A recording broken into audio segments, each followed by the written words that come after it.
So a lot of times people will ask, Jeff, do you see there being, light at the end of the tunnel? And particularly these are people, very long-standing kind of issues. So your vertigos, your dizzinesses, your neuralgias. So whether it's a trigeminal neuralgia of the face, suboccipital neuralgia of the back of the head, fibromyalgia, chronic fatigue syndrome, different kinds of things like this, where people have been to this practitioner and that specialist, and they've had this test and they've had that test, and they can see a little bit about what's going on, but nobody still really has all of the answers for them.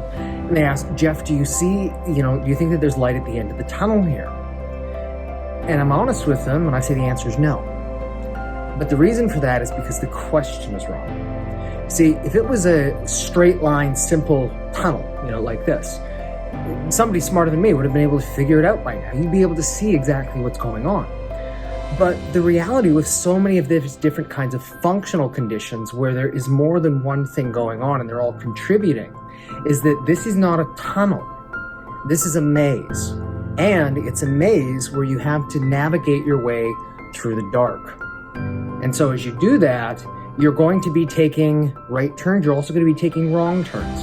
You're going to be reaching dead ends. But what do you do in that moment? Well, you can either give up or you can pivot. You can learn from that experience.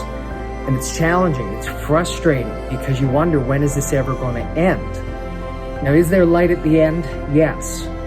But it's oftentimes not till you make that last turn around that last corner that you actually see it. And once you read there, you think, oh, thank goodness. And oftentimes you think it's that very last thing that you did that made all of the difference, when in reality it was part of the, and I really hate the expression, but the healing journey. Or more along the idea that it's the ability for one to be able to persevere in spite of the challenges that are in front of them so that they can ultimately navigate their way to find out, well, what is it that's ultimately going to lead to the best kind of resolution for them.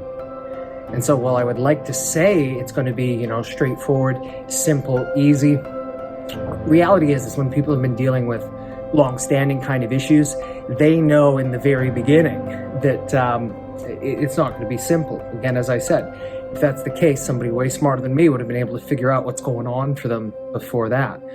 But if we're able to both recognize, well, this is what we can do to help, and then this is where we may need to make a referral. This is where you may need to work with your GP or a specialist, even a surgeon or physiotherapist or a nutritionist or dentist or somebody who works in energetic healing. All of these things and how they interplay into this combination of challenges that people experiences.